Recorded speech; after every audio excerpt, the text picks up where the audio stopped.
Assalamualaikum warahmatullahi wabarakatuh. Selamat pagi, bertemu lagi dengan saya pada kesempatan kali ini. Kita akan belajar tentang jaringan epitel, yakni salah satu submateri dari materi jaringan hewan. Oke, langsung saja. Berikut adalah tujuan pembelajaran hari ini. Intinya, saya harap setelah kalian belajar tentang jaringan hewan ini, kalian mampu menganalisis keterkaitan antara struktur sel dan fungsi dari jaringan tersebut, serta menghubungkannya dengan bioproses yang berlangsung.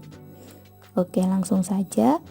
Nah, seperti yang kita tahu bahwa tubuh hewan itu kan sangat kompleks ya, dan dituntut untuk mampu melaksanakan berbagai fungsi yang rumit. Jadi kelihatan kan bahwa membutuhkan banyak jenis jaringan.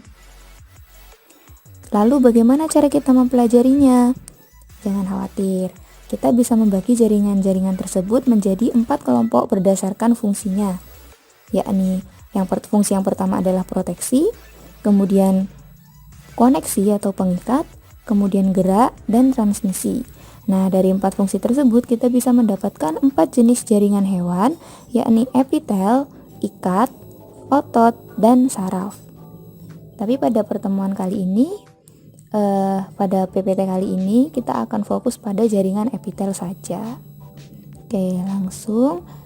Nah, jaringan epitel adalah jaringan yang melapisi permukaan luar dan dalam suatu organ. Jadi bukan hanya lapisan luar saja ya, seperti itu. Nah, jaringan ini tersusun atas selapis atau beberapa lapis sel, yang mana sel-selnya itu tersusun sangat rapat dan tidak memiliki ruang antar sel. Nah, jaringan epitel ini bisa dibagi berdasarkan jumlah layer atau jumlah lapisan dan berdasarkan bentuk selnya.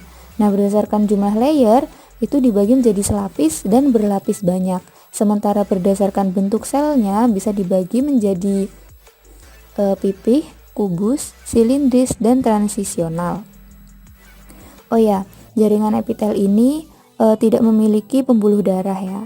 Jadi untuk mendapatkan nutrisi, jaringan epitel ini menempel pada suatu membran yang disebut membran basal.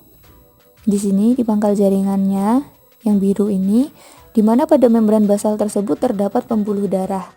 Jadi masih mendapatkan nutrisi dari sana. Nah, selanjutnya adalah fungsi dari jaringan epitel. Jaringan epitel ini memiliki fungsi yang berbeda-beda tergantung pada jenis jaringan epitel yang apa dan lokasi ditemukannya. Nah, di sini ada beberapa fungsi jaringan epitel. Yang pertama untuk proteksi, kemudian mencegah penguapan air yang berlebihan, kemudian sebagai tempat pertukaran gas-gas respirasi dan pelepasan bahan buangan, dan sebagai lokasi untuk absorpsi. Oke, lanjut saja. Nah, yang pertama adalah epitel pipih selapis atau epitel squamosa simplex. Kenapa disebut simplex? Karena hanya satu lapisan saja. Sementara squamosa itu artinya adalah pipih, seperti itu. Nah, epitel pipih selapis ini dijumpai pada bagian atau organ yang terlindung dan jarang terjadi gesekan. Jadi organ tersebut tidak berada pada bagian yang terpapar luar, misalnya seperti kulit, itu bukan. Jadi epitel pipih selapis ini terdapat pada permukaan dalam pembuluh darah, pembuluh limfa, alveolus, dan kapsula Bowman ginjal. Kemudian morfologinya yang hanya berupa satu lapisan pipih itu cocok untuk pertukaran zat seperti difusi, osmosis, dan filtrasi. Oleh karena itu terletak pada pembuluh darah, di mana pada pembuluh darah kan sering terjadi pertukaran antara oksigen dan karbon dioksida ya. Nah, seperti itu. Pada alveolus juga sama. Begitu. Nah, ini adalah contoh gambar dari epitel pipih selapis, di mana di sini bisa kita lihat bahwa tidak ada ruang antar selnya. Jadi rapat seperti ubin. Itu ya. Tuh. Lanjut, kita lanjut ke epitel pipih berlapis banyak. Nah, epitel pipih berlapis banyak ini tersusun atas beberapa lapis sel pipih seperti namanya. Berfungsi untuk melindungi dari gesekan. Jadi, epitel pipih berlapis banyak ini ditemukan pada bagian yang sering terkena gesekan, misalnya pada permukaan luar kulit, permukaan dalam esofagus, rongga mulut, vagina, dan anus. Gitu. Nah, epitel pipih berlapis banyak ini pada lapisan terluarnya itu tidak memiliki nukleus atau merupakan sel yang mati. Seperti itu.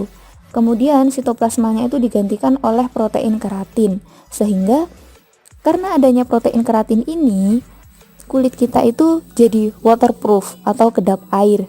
Jadi semisal kita kehujanan atau kita mandi atau terkena air yang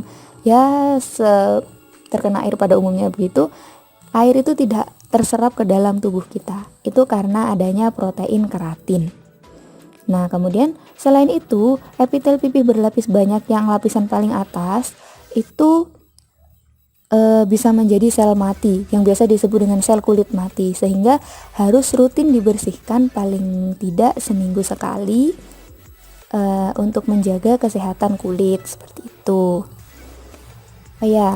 Apabila bagian yang memiliki epitel pipih berlapis banyak ini mengalami gesekan yang terus-menerus, maka akan mengalami penebalan, misalnya itu seperti kapalan. Seperti itu. Oke, lanjut. Nah, di sini ada perbedaan dari epitel pipih selapis dan epitel pipih berlapis banyak. Nah, seperti yang tadi sudah disebutkan, mengapa kok epitel pipih berlapis banyak ini memiliki banyak lapisan? Ya, itu terhubung dengan fungsinya tadi, yakni sebagai proteksi, seperti itu. Sementara pada epitel pipih selapis itu hanya satu lapisan saja dan berada di paru-paru misalnya, ini karena berfungsi untuk pertukaran zat. Gitu. Oke, lanjut. Kita lanjut ke epitel kubus selapis atau epitel kuboid simplex. Jadi epitel kubus selapis ini tersusun oleh selapis sel kubus dengan nukleus di tengahnya.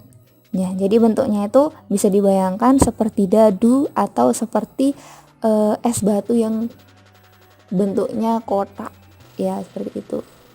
Nah, epitel ini berfungsi untuk absorpsi dan sekresi. Oleh karena itu, utamanya dijumpai pada kelenjar dan saluran-salurannya.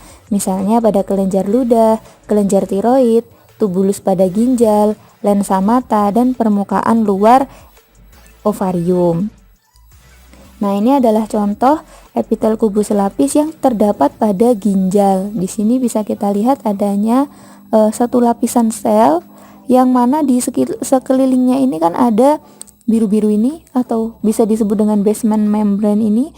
Ini adalah membran basal sebagai sumber nutrisi untuk sel penyusun epitel kubus selapis. Nah, kenapa kok di ginjal ini hanya satu layer epitel kubus saja? Karena berfungsi untuk membantu penyerapan material buangan dari darah untuk dibuang jadi urin seperti itu. Nah, kemudian kita lanjut ke epitel kubus berlapis banyak. Nah, jadi epitel kubus berlapis banyak ini tersusun atas beberapa lapis sel kubus, yang mana sel pada lapisan terluarnya itu umumnya memipih, jadi tidak terlalu kotak, tapi lapisan yang dalamnya itu berbentuk kubus. Nah, jaringan ini berfungsi sebagai proteksi dan penghasil mukus. Dijumpai pada kelenjar keringat dan ovarium. Ini adalah contoh pada kelenjar keringat. Di sini bisa kita lihat adanya beberapa tumpukan sel epitel kubus. Seperti itu. Nah, lanjut. Nah, di sini ada perbedaan dari epitel kubus selapis dan epitel kubus berlapis banyak, di mana perbedaannya itu ada pada lokasi dan fungsinya. Nah, misal di sini pada epitel kubus lapis itu terdapat pada ginjal, di mana berfungsi untuk filtrasi darah sehingga substansi yang beracun itu bisa dipisahkan dari darah ke urin gitu untuk akhirnya dibuang. Nah, sementara epitel kubus berlapis banyak ini misalnya pada kelenjar keringat atau saluran keringat. Nah, itu berfungsi untuk melindungi kelenjar dari kerusakan. Jadi bisa dilihat ya, kalau epitel kubus atau tidak kubus yang selapis itu umumnya tuh berkaitan dengan filtrasi, absorpsi, dan sekresi. Pokoknya yang berkaitan dengan pertukaran gas zat. Sementara epitel yang berlapis banyak itu umumnya berfungsi dalam proteksi. Oke, kita lanjut ke epitel silindris lapis atau epitel kolumnar simplex. Nah, epitel kolumnar simplex ini tersusun atas lapis sel silindris dengan satu nukleus yang terletak pada bagian basal selnya. Jadi bisa kita lihat di sini, nukleusnya itu pada bagian yang bawah, cenderung mendekati dasar, dekat dengan membran basalis, dan jaringan ini berperan dalam absorpsi, proteksi, dan penghasil mukus atau sekresi. Epitel silindris lapis ini ditemukan pada saluran pencernaan, permukaan dalam hidung, uterus, dan saluran falopi.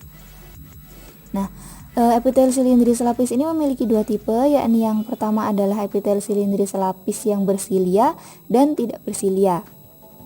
Untuk epitel silindris lapis yang bersilia itu umumnya terdapat pada bagian atau organ yang sering dilewati oleh partikel, misalnya kan pada permukaan dalam hidung, kemudian pada saluran pencernaan dan saluran tuba falopi.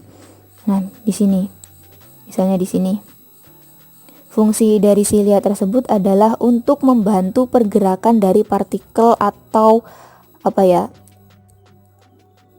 benda yang melewatinya tadi.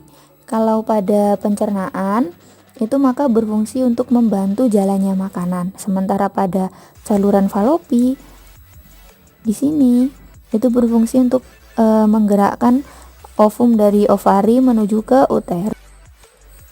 Oke, selanjutnya kita lanjut ke epitel silindris berlapis banyak. Nah, epitel silindris berlapis banyak ini pada lapisan permukaannya tersusun oleh sel silindris, namun pada lapisan di bawahnya tersusun atas sel yang berbentuk kubus atau tidak beraturan. Tuh, jadi kesannya tuh bukan silindris yang bersusun banyak seperti itu, bukan.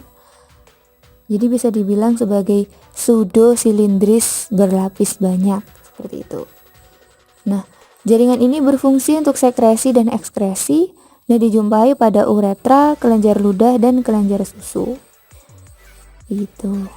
Lanjut, kita ke epitel transisional. Nah, jadi epitel transisional ini adalah epitel yang spesial, di mana jaringan ini itu memiliki beberapa lapis sel yang sulit ditentukan bentuknya, karena ada yang berbentuk pipih, kubus, ataupun silindris. Nah, epitel ini dijumpai pada organ berongga yang volumenya dapat berubah-ubah, misalnya pada kandung kemih, ureter, ginjal, dan leher rahim atau serviks. Nah, contohnya saja pada kandung kemih ya. Epitel transisional ini sangat membantu karena kandung kemih itu kan bisa menyusut dan mengembang tergantung pada jumlah urin yang ditampung toh. Nah, misalnya seperti ini, ketika kandung kemih tersebut sedang relaksasi, masih sedang santai dan tidak menampung urin yang terlalu banyak, maka lapisan selnya itu cenderung menebal dan sel-sel penyusunya itu cenderung berbentuk kubus sampai silindris seperti ini. Sementara ketika jumlah urin yang ditampung itu banyak dan memaksa si kandung kemih ini untuk merenggang, maka sel penyusunnya tadi juga akan memipih untuk menyesuaikan diri dengan kondisi perubahan volume dari kandung kemih tersebut. Seperti itu. Oke, sekian materi tentang jaringan epitel. If anyone has any question, bisa langsung ditanyakan di grup WhatsApp untuk diskusi. Terima kasih. Wassalamualaikum warahmatullahi wabarakatuh.